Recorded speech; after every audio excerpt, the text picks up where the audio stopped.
con cabestro y con freno porque si no, no se acercan a ti. La razón es para utilizarla en cosas espirituales más todavía. El apóstol Pablo, vamos al Nuevo Testamento, 1 Corintios capítulo 14, versículo 20, desafía a los hermanos allí con respecto a esto también y dice, hermanos, no seáis niños en el modo de pensar. No seáis niños en el modo de pensar, sino sed niños en la malicia. Pero maduros en el modo de pensar. Dios está desafiando permanentemente a utilizar la razón, a utilizar la mente. Josué, capítulo 1, versículo 8, cuando Dios lo llama y lo deja en reemplazo de Moisés, ¿qué le dice? Versículo 8 de Josué 1, nunca se apartará de tu boca este libro de la ley, sino que de día y de noche meditarás en él, pensar, razón, meditarás, lo vas a desmenuzar, no vaciar la mente.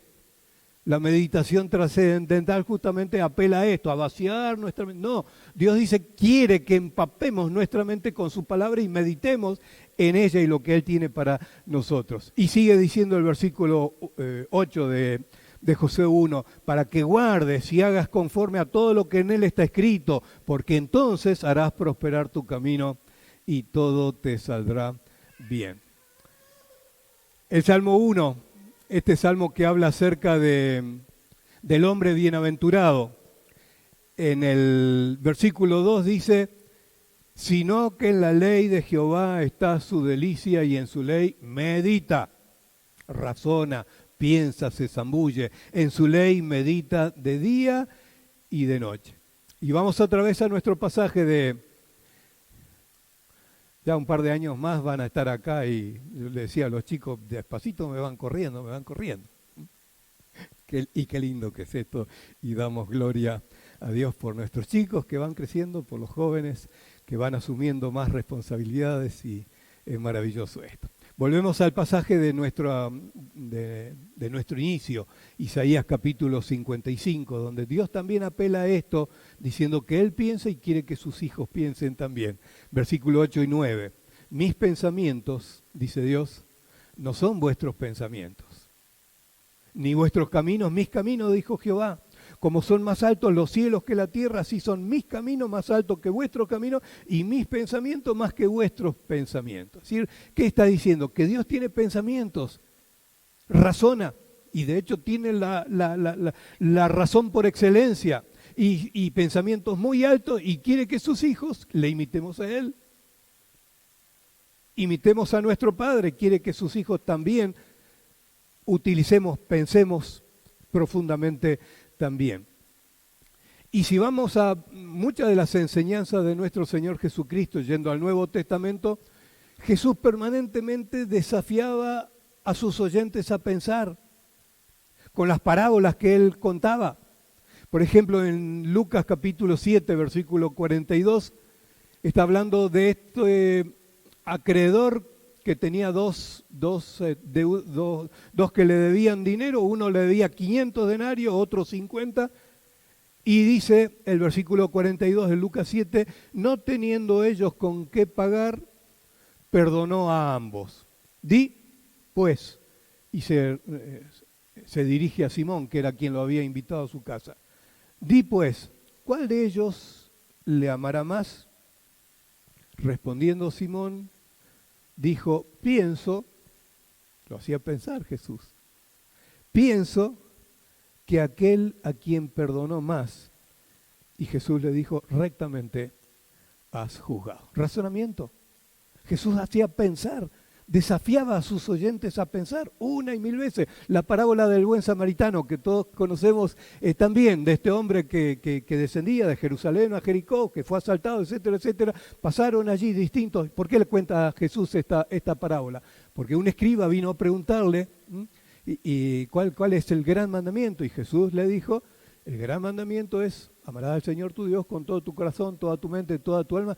Y allí a la par le dijo, y el segundo es semejante, amarás a tu prójimo como a ti mismo. Y acá fracasaban los escribas porque no querían a su prójimo. Y entonces le responde el escriba, ¿y quién es mi prójimo? Quería zafar él.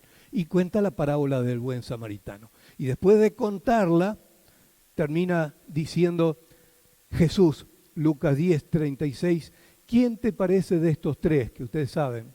El levita, el sacerdote y el buen samaritano. ¿Quién de estos tres te parece que fue? ¿Te parece? Pensá, razoná, que fue el prójimo de aquel que cayó en mano de ladrones. Y le dijo, aquel que usó de misericordia. Rectamente has juzgado, ve y haz tú lo mismo. Es decir, has razonado bien, hacelo, llevarlo a la práctica también. Pensar, permanentemente Jesús hacía pensar, desafiaba a pensar, método inductivo, si se quiere, esto. Lamentablemente hemos escuchado a muchos amigos nuestros, hermanos nuestros y aún familiares nuestros muy queridos, varias décadas atrás, cuando comenzó un movimiento raro que vino a hacer bastante lío dentro de la cristiandad. Hermanos nuestros que se desviaron buscando nuevos pastos, dicen algunos, nuevas experiencias, y fascinados en algunos casos por estas experiencias, estos espejitos de colores que al principio brillaban y brillaban mucho, nos dijeron a mí y a mí, esta, refiriéndose a la cabeza, esta en los cultos ya no funciona más. Vivimos las experiencias tan lindas que esta la desenroscamos, literalmente, dijeron, y queda bajo el asiento. Y cuando salimos y termina el culto, volvemos a agarrar la cabeza y salimos. Y Dios no quiere, nunca quiso que sea así. Dios no quiso que sea así. La cabeza tiene que juzgar lo que oigo. Siempre, siempre es así. Lo que se oye, lo que se ve, lo que se hace, tiene que juzgarlo en la razón. Para eso nos la dio Dios. A los Gálatas, que se habían también desviado con espejitos de colores, el apóstol Pablo es muy duro, les dice Gálatas insensatos, por no decirle Gálatas tontos. ¿Quién os fascinó? ¿Quién los desvió? Si ustedes corrían bien, ¿qué vieron con este evangelio diferente que quieren ahora ir detrás de él? Y sigue diciéndole cosas muy, muy duras. La razón es para utilizarla, pero ahora tenemos que hablar del otro extremo que puede llegar a ser pendular. Toda razón, toda cabeza, una cabeza así grandota, pero tenemos que hablar de las emociones, que también son un regalo de Dios. Entonces, en segundo lugar, queremos decir esto, la palabra de Dios apela, tiene que apelar y tenemos que dejarnos apelar a nuestras emociones. Así como Dios nos hizo seres pensantes, con la razón, con el pensamiento, la inteligencia, la materia gris, y hay que desarrollarla para que no se atrofie, también nos dio las emociones. Y el asiento de las emociones es el corazón. Y no son para ignorarlas o reprimirlas, como algunos dicen que tiene que ser. No, los hombres no lloran. ¿Por qué no? Si me duele. ¿Por qué no? Si estoy sufriendo. Dios nos dio las emociones para utilizarlas también, no para reprimirlas. Cuando se escucha la palabra de Dios con un corazón abierto, ya sea leyéndola solas o escuchándola por alguien que la exponga, produce emociones la palabra de Dios.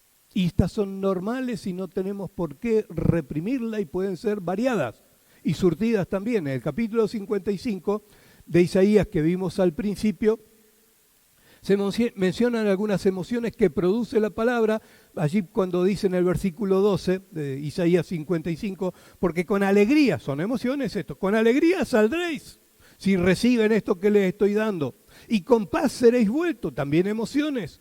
Y allí dice que aún las cosas inanimadas cobran vida porque lo vemos con ese cristal. Dice, los montes y los collados levantarán canción. Bueno, que yo sepa, nunca escuché al Cerro de la Cruz cantar o al 21, pero es tanta la emoción que siento cuando Dios transformó mi vida que aún eso parece que cobra vida. Y todos los árboles del campo darán palmadas de aplauso. Emociones. Está en la efusividad que produce la palabra de Dios que como decía Palito Ortega, la gente en el mundo parece mejor cuando uno está enamorado, ¿no? La felicidad. La gente parece más buena porque estoy enamorado. Bueno, cuando nos dejamos llenar, empapar de la palabra de Dios razonada, esto produce emociones que aún se manifiestan en ver los colores más lindos, en ver la naturaleza más linda, etcétera, etcétera, etcétera. También produce perplejidad muchas veces la palabra de Dios. Cuando Jesús le dijo, en Juan capítulo 3, no lo tengo esto anotado, le dijo a Nicodemo, Nicodemo, tenés que nacer de nuevo si querés entrar en el reino de los cielos. Y güey, quedó perplejo él. ¿Cómo puede un hombre viejo volver a entrar en la panza de mamá y volver a nacer?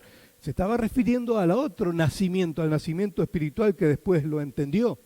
Pero muchas veces la palabra del Señor, cuando la leemos, cuando la razonamos, produce miedo por las consecuencias a lo que hemos hecho y que nos advierte la palabra del Señor y que no hemos guardado, porque hemos errado el blanco. Y cuando leemos la paga del pecado es la muerte, ¡wow! Soné, y esto produce miedo, separación de Dios por toda la eternidad. Pero también produce esperanza cuando leo la segunda frase de este versículo, que Dios ya proveyó del rescate, más la dádiva, el regalo de Dios es vida eterna a través de Jesús y lo que Él hizo en la cruz del Calvario. Y esto entonces trae esperanza, trae gozo, distintas emociones que causa la palabra del Señor cuando venimos a ella. Gozo, gratitud, de saber que en Cristo hay nuevas oportunidades, de Cristo hay revancha, lo volvió a mencionar el maestro ayer en la clase de escuela bíblica. Como esa mujer que escuchó de labios del Señor Jesús, ¿nadie te condenó? No, nadie, Señor, ni yo te condeno. Vete y no peques más. Esperanza, nuevas oportunidades que Él da. Es la palabra, allí era la palabra viviente. Jesús hablándole a la mujer con la autoridad que tiene la palabra escrita hoy para nosotros también. 1 Corintios 5:17.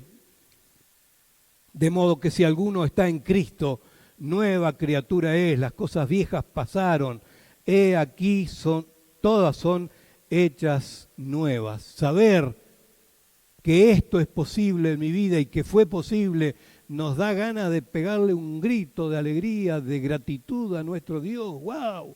Estoy en Cristo, soy una nueva criatura, Dios perdonó toda esa mochila que traía y que me era difícil de llevar, como explicaba Jorge un par de días atrás. Una mochila que Dios me liberó porque encontré que en Cristo son nuevas todas las cosas. Y estoy en Cristo porque creí en Él, porque deposité mi carga en Él.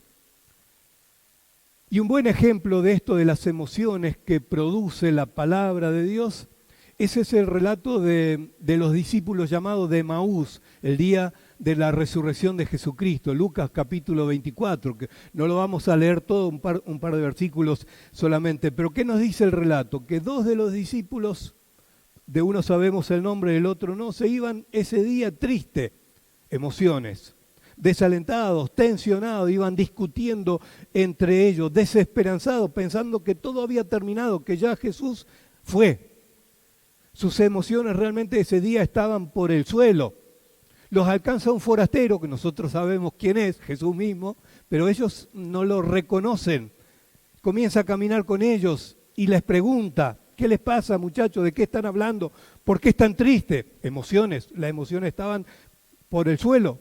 Y ellos le cuentan, después de decirle, sos el único que vivís en un raviol, que no sabés de lo que ha pasado en Jerusalén, hay frustración en ellos. Le cuentan el motivo de su frustración y Jesús, y sí, el versículo 27 de Lucas 24, dice que le abrió las escrituras, o se las contó o la abrió, pero el relato más adelante dice que le abrió, dice, comenzando desde Moisés, desde los primeros libros de la Biblia, y siguiendo por los profetas, les declaraba en todas las escrituras lo que de él decían, lo que había sucedido. La exposición expone la palabra de Dios, es otra vez la palabra encarnada, Jesucristo, quien está exponiendo la palabra dictada por Dios. Y dice el final del relato, llegan al destino, Jesús hace como que se va de largo, como que sigue de largo, lo invitan a quedarse, lo invitan a comer y allí siguen charlando y Jesús ora, parte el pan y allí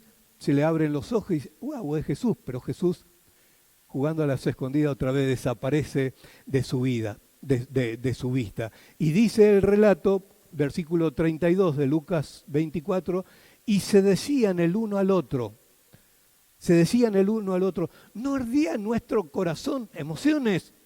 Cuando nos abría, mientras nos hablaba en el camino y cuando nos abría las escrituras, nosotros podíamos razonar esto y nuestro corazón ardía porque había algo que producía Dios mismo al escuchar, al ser expuesta las escrituras. Produce emociones, la exposición de la palabra de Dios cuando venimos. Yo les conté, creo que en alguna oportunidad ya les he contado de que varias décadas atrás, cuando todavía era viajante de Platinum, levanté a un policía y como vio la Biblia allí sobre el torpedo, dice, eso es la Biblia, la primera vez que él la veía, y usted cree, y bueno, empezó a hacer preguntas, y yo le dije, sí, fíjate lo que dice, todo el plan de salvación, lo que dice, y le mostraba algo mientras íbamos andando, 120, 130 por el camino. Fíjate este pasaje lo que dice, y él dice, de tal manera amó Dios al mundo, y lo llevaba a otro, pero el pecado causa separación, y entonces le buscaba, la paga del pecado es muerte, y llega un momento y dice, usted me está hablando y tengo la piel como de gallina se me está poniendo. Produce emociones la palabra de Dios. Leída o expuesta y razonada, por supuesto, también. ¿Y qué tengo que hacer yo para esto? Entrégale tu vida a Cristo, Él te está llamando. Y así como íbamos a 120, yo no cerré los ojos, por supuesto, pero Él dijo, Señor, entra en mi vida, te entrego mi corazón. Jorge Rodríguez, no me olvido nunca, después le perdí el rastro, porque de Las Chapas se fue al interior de la provincia, y Mimi me decía cuando estaba pasando el mensaje, parece que es el mismo que se jubiló el año pasado, y le hicieron un agasajo ya con el cargo máximo de suboficial. Pero la palabra produce eso, produce emociones. Y esto es bueno, y no hay que reprimirlas.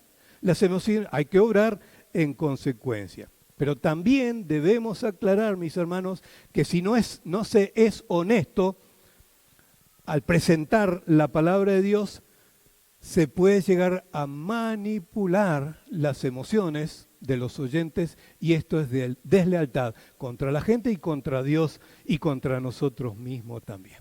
De distintas maneras se pueden manipular las emociones, a veces con el tono de voz, a veces con el griterío, con los volúmenes fuertes, como haciendo de ver de que es Dios quien va a obrar en base a mis gritos o en base a las órdenes que yo...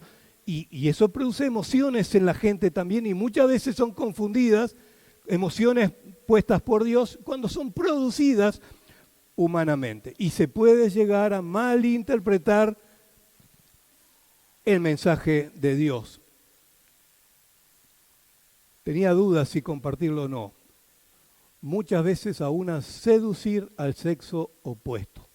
Hemos escuchado de cultos donde se manipulan tanto las emociones que las mujeres llegan a tener orgasmos. Y es una vergüenza delante de Dios esto, manipular de tal manera con el tono seductor, etcétera, etcétera, para producir efectos deseados por el predicador, por el expositor, pero nunca por Dios. En esos casos, mis hermanos, y ustedes tienen que ser responsables. En esos casos, la razón, tiene que controlar el corazón.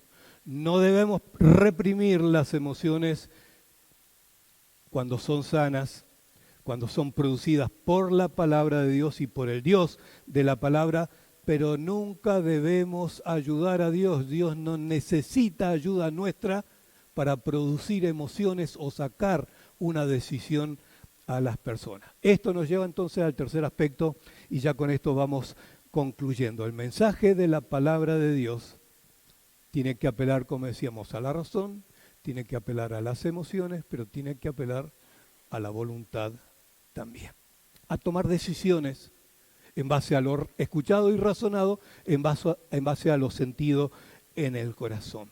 A tomar decisiones en base a lo que mi mente asintió, en base a lo que sentí dentro mío, en mi corazón, y decisiones sabias, vuelvo a repetir, porque también nos hemos enterado que manipulando las emociones se le puede hacer llegar a firmar a los oyentes un 08 de un vehículo para ser entregado al Señor, o un título de propiedad de las casas también. Manipulando las emociones, si no se es leal, se puede llegar a hacer cualquier cosa. Explicamos esto que quiero decir, mis hermanos, a través de un ejemplo bíblico de tomar decisiones y decisiones sabias. Hechos capítulo 2, un pasaje que ustedes conocen muy bien, cuando llega el Espíritu Santo por primera vez,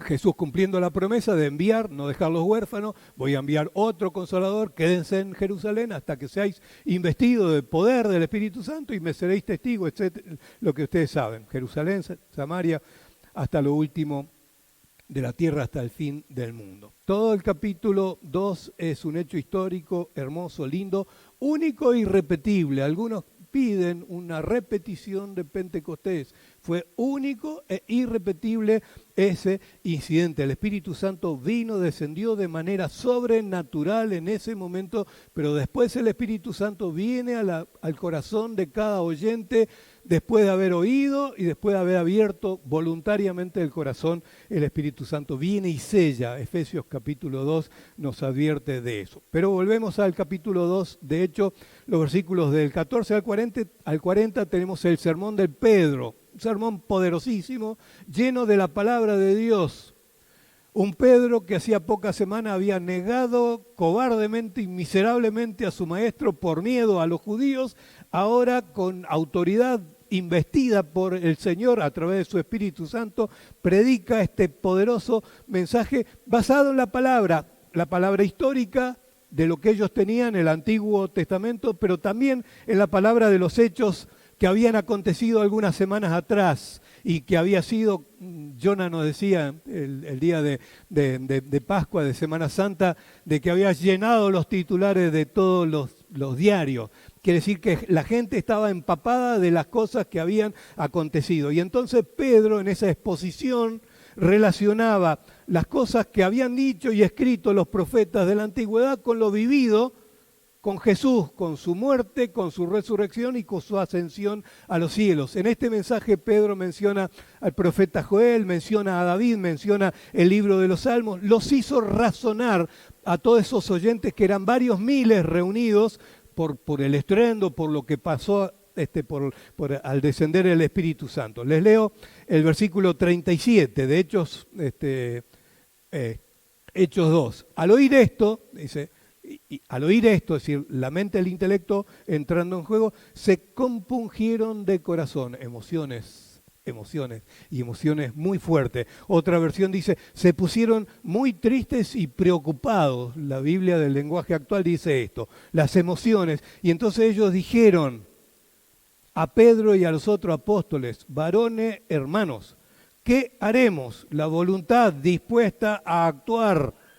Y la respuesta de Pedro le dice, arrepentíos y bautícese, versículo 38, cada uno, y ellos se arrepintieron, y entonces por eso viene lo que viene, los que recibieron la palabra fueron bautizados y se unieron aquel día a la iglesia 3.000 personas, versículo 41, los que recibieron la palabra fueron bautizados y se añadieron y damos gloria a Dios por la palabra expuesta, que los hace razonar, que hace que sientan cosas, se compungen de corazón. ¿Qué hacemos? ¿Qué tenemos que hacer? Pues arrepiéntanse, pidan perdón a Dios, crean en Jesucristo que murió por ustedes. Lo hicieron y entonces a través del bautismo se identifican con la causa de Cristo. Y damos gloria a Dios por estos buenos resultados que produce la palabra, y tenemos un montón de ejemplos bíblicos y también ejemplos de la vida diaria de los resultados que produce la palabra del Señor. Pero no siempre es así, también tenemos que saber esto. No siempre ni con todos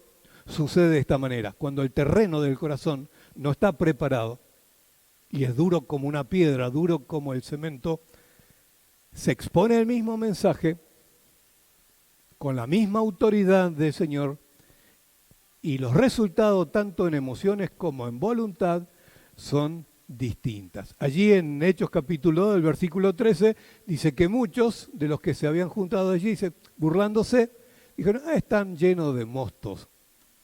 están pasados de copas y se burlan de la palabra del Señor. En Atenas, cuando predica el Evangelio, el apóstol Pablo, en segundo viaje misionero, creo que es, dice que algunos se burlaban, otros la patearon para más adelante, después te vamos a oír, y otros recibieron a Cristo y aceptaron y fueron salvos en aquel caso también. ¿Se acuerdan ustedes de la historia de Esteban, el primer mártir cristiano? También frente a un poderoso mensaje que él predica a toda esa audiencia que él tenía allí, que eran los líderes espirituales y que conocían históricamente todas las escrituras. Hechos capítulo 7, versículo 54, dice, oyendo estas cosas, toda esa gran multitud, la palabra predicada por Esteban, se enfurecieron en sus corazones y crujían sus dientes. Emociones, wow, qué emociones.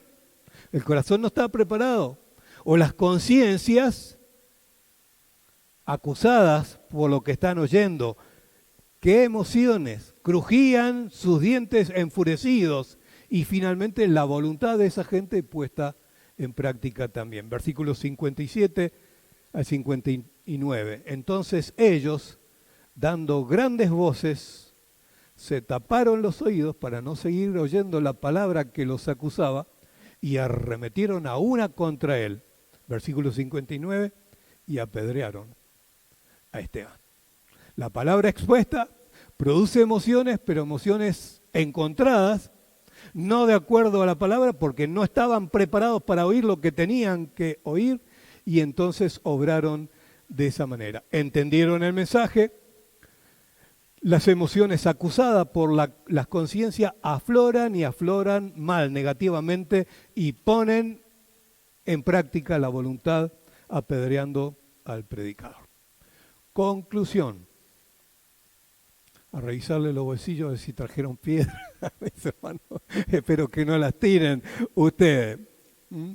Déjeme preguntarle para ya terminar. A modo de conclusión, ¿cómo reacciona usted cuando viene a la palabra de Dios, ya sea leyéndola por usted mismo, lo que tiene que hacer todos los días de la semana a solas con su Dios?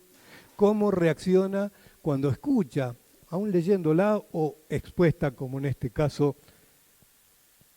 ¿Cómo reacciona usted? ¿Está preparado? Hay que prepararse para esto. Le sugiero, por supuesto, que la razone, como hemos estado viendo, que razone, que le haga 1000 preguntas, que medite en ella, que le haga preguntas. ¿Qué tiene Dios para decirme a través de este pasaje? ¿Qué tiene Dios para decirme a través de esto que acabo de escuchar? ¿Es para mí? ¿No es para mí? Siempre somos especialistas en el ministerio de la pala, decía alguno. Este es para la hermana, esto es para la otra, esto es para aquel. Pero tenemos que decir, bueno, ¿qué me está diciendo, queriendo decir? Ah, qué bien que le viene este mensaje a mi esposa, a mi esposo. No, ¿qué quiere Dios decirme a mí con esto que estoy escuchando ahora y a través de esto? Si tiene que enojarse, enójese. Si tiene que llorar, llore. Si tiene que pensar, razónela, pero aplícala a su vida también. Y que sea nuestra actitud, la mía y la suya, que sea nuestra actitud, la del salmista, que le decía, Señor, hace vos un examen de mi vida y decime lo que ves, porque yo puedo estar engañado, porque mi corazón es engañoso y perverso. Salmo 139, versículo 23 y 24. Examíname, oh Dios, conoce mi corazón, pruébame y conoce mis pensamientos y ve, mirá vos, si hay en mí camino de perversidad, porque a lo mejor yo estoy en ese camino de perversidad y no me doy cuenta. Y guíame, Señor, por amor a ti mismo, guíame en el camino eterno. Deje que sus emociones afloren, no las reprima, pero no se quede allí tampoco. No se quede razonándola o sintiendo algo en el corazón. No se quede allí como tantos suelen hacer. O piensan, qué buen mensaje que Dios nos ha dado, qué palabra, qué poder, qué unción. De acuerdo, 100%. Me lloré todo en el mensaje de hoy, pero se van como vinieron. Y no es lo que Dios quiere, no sirve para nada esto, si nuestra voluntad no entra en juego. En ese caso somos oidores de espejo, le llamo yo, porque vienen al espejo que es la palabra de Dios, Se miran al espejo, que es la palabra de Dios, se dan un besito si se quiere porque son buenos comparado con otros que son más malos que él, y se van y se olvidan de todo. Santiago capítulo 1 habla bastante acerca de esto. Oidores pero hacedores de la palabra. Y al ser hacedores tengo que poner en juego mi voluntad. Isaías 55, los últimos 2 versículos dice, porque como desciende de los cielos la lluvia y la nieve, y no vuelve allá vacía, sino que riega la tierra y hace germinar y producir y da semilla al que siembra y pan al que come, así será mi palabra que sale de mi boca, dice el Señor, no volverá a mí vacía, sino que hará lo que yo quiero y será prosperada en aquello para que la envíe. Aquí sí, dele una mano a Dios, prepare su corazón, esté dispuesto a escucharla, razonándola, permitiendo que ella ablande su corazón y llevándola a la práctica. No puedo salir de haber escuchado un mensaje de Dios de la misma manera. Una resolución tengo que tomar para poner en práctica al salir de aquí. Amén. Padre, en el nombre de Jesús hemos presentado este mensaje, esta palabra tuya, y en el nombre de Jesús rogamos que tu Espíritu Santo termine y culmine y concluya este mensaje en cada uno de los oyentes presentes hoy aquí o que están viendo, escuchando del otro lado de la pantalla. Tú conoces cada necesidad, tú conoces cada situación, tú conoces el corazón de cada uno de los oyentes y sus necesidades, nuestras necesidades también. Por eso rogamos también en el nombre de Jesús que nos ayudes, sensibilices nuestros corazones y nuestras voluntades para poder ponerla en práctica también.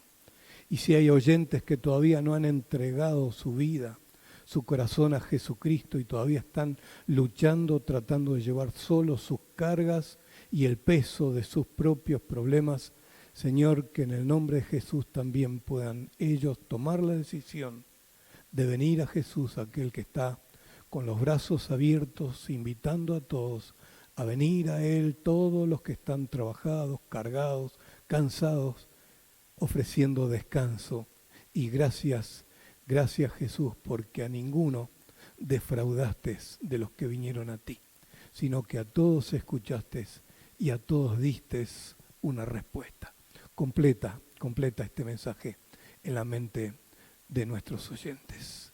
En el nombre de Jesús. Amén. El Señor nos bendiga. Amén.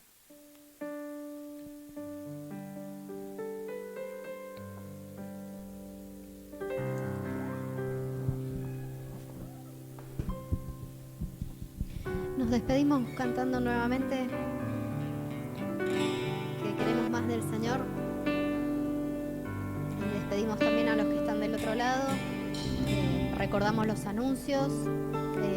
Jueves 19 horas la reunión de oración presencial y virtual. El viernes Pelitos y el sábado las escuelas bíblicas en sus horarios habituales. Que el Señor les bendiga.